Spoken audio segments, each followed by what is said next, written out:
নমস্কার দর্শক বন্ধু, আমি শ্রী সৌরভ শাস্ত্রী, আদি পরাশর, আসানসোল জ্যোতিষ। সকলকে স্বাগত জানিয়ে আজকের আমার এই এপিসোড শুরু করছি। আশা করি সকলেই ভালো আছেন। আজকে যে বিষয়বস্তুটি নিয়ে বলবো, বিদেশি সম্পর্ক বা বিদেশে চাকরি পাওয়া বা বিদেশে লেখাপড়া করা। আজ থেকে 100-150 বছর আগে কেউ যদি আমাদের বাড়ির ছেলে বা মেয়েরা বা ছেলেরাই, বিশেষ করে 150 বছর আগে ছেলেরাই বেশি অ্যাক্টিভ ছিল, তারা যখন বিদেশে চাকরি সূত্রে যেত বা পড়াশোনা করতে যেত, বাড়ির লোকেরা অত্যন্ত চিন্তিত হতো। তারা ভাবতো যে বিদেশে গিয়ে কেমন থাকবে না থাকবে। কিন্তু বর্তমানে এই বিদেশে প্রতিষ্ঠা লাভ করা বা বিদেশে পড়াশোনা করা এটা একটা ট্র্যাডিশনাল হয়ে গেছে। এখন বিদেশে যাওয়াটা কোনো ব্যাপার নয়। আমার ছেলে বিদেশে পড়াশোনা করে কেমব্রিজ ইউনিভার্সিটিতে, সবাইকে বলে খুব ভালো কথা। আমার ছেলে কানাডায় চাকরি করে, 6 বছরে একবার আসে, 10 বছরে একবার দেখা যায় তাকে, খুব ভালো কথা। এখন এটা ফ্যাশন, ট্র্যাডিশন, বিদেশে প্রতিষ্ঠা। কারণ কি, বৈদেশিক মুদ্রা আমাদের দেশের মুদ্রার থেকে, ভারতবর্ষের থেকে অনেক গুণ বেশি। সেটি যখন এখানে ঢোকে সেটি অনেক বেশি, বা একটা ফ্যাশনেবল যে আমার ছেলে বা আমার মেয়ে বিদেশে পড়াশোনা করছে বা ডাক্তারি পড়ছে ইত্যাদি ইত্যাদি।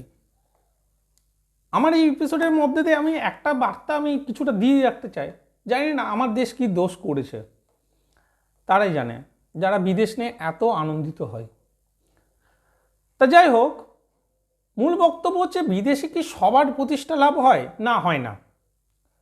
আমার পয়সা থাকলেই আমার ছেলেকে কি বিলেতে পড়াতে যেতে পারি? না, পারি না।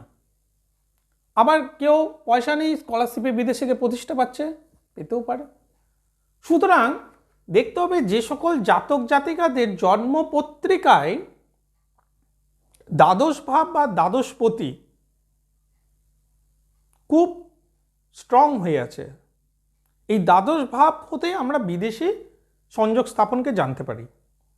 এবং গ্রহ হিসেবে শুক্র বা চন্দ্র বা রাহুকে, দ্বাদশপতি যদি শুক্র বা চন্দ্র হয়, বা দ্বাদশে যদি শুক্র চন্দ্র থাকে, বা দ্বাদশে যদি রাহু থাকে, তাহলে বিদেশি সম্পর্ক স্থাপন হয় বা বিদেশে প্রতিষ্ঠা লাভ হয়ে থাকে। কিন্তু এই দ্বাদশভাবে যদি শুক্র চন্দ্র রাহু খুব পীড়িত হয়ে থাকে, বা দ্বাদশ ভাব যদি খুব পীড়িত হয়, তাহলে সেক্ষেত্রে বিদেশে গেলেও প্রতিষ্ঠা না পেতেও পারে। আমরা হয়তো 1-2 বছর আগে দেখেছিলাম, রাশিয়া যখন যুদ্ধ চলছিল, অনেকে ওখানে ছিল আমাদের ভারতবর্ষে, তারা কিন্তু ফিরে চলে এসেছিল নিজের জন্মভূমিতে। তাহলে সুতরাং শুক্রচন্দ্র বা রাহু দ্বাদশে থাকলেই যে প্রতিষ্ঠা পাবে এরকম নয়, সব কিছুই কিন্তু বিচার্য, দেখতে হবে।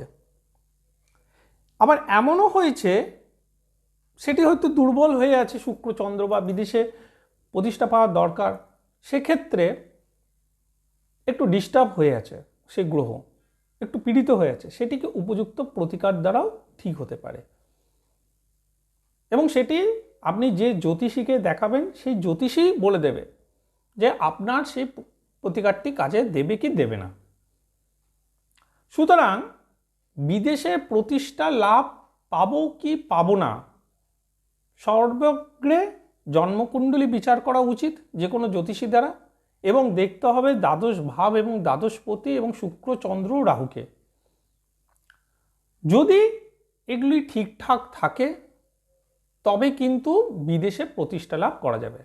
আবার দ্বিতীয় পতির সঙ্গে যদি দ্বাদশপতির সম্পর্ক হয়ে থাকে, বা দ্বাদশপতি যদি শুক্রচন্দ্র হয়ে থাকে এবং দ্বাদশে বসে থাকা রাহু যদি দ্বিতীয় পতির উপর দৃষ্টি বা সম্পর্ক তৈরি করে, তাহলে বিদেশি মুদ্রা উপার্জন করা সম্ভব হয়ে থাকে। সুতরাং বিদেশি কানেকশন বা ফরেন কানেকশন হচ্ছে কিনা সেটাই আমাকে জন্মপত্রিকার মাধ্যমে জানতে হবে। যাই হোক, আমি এই বলে আমার আজকের এই এপিসোডটি শেষ করছি। যারা এখনো পর্যন্ত আমাকে সাবস্ক্রাইব করেননি তারা সাবস্ক্রাইব করবেন এবং একটি লাইক দেবেন। এবং আমার সঙ্গে যদি যোগাযোগ করতে হয়, স্ক্রিনে দেওয়া আমার ফোন নম্বর আছে, আমার চেম্বারের ঠিকানা, বাড়ির ঠিকানাও আছে, আপনারা যোগাযোগ করতে পারেন। এই বলে আমার বক্তব্য শেষ করছি। নমস্কার।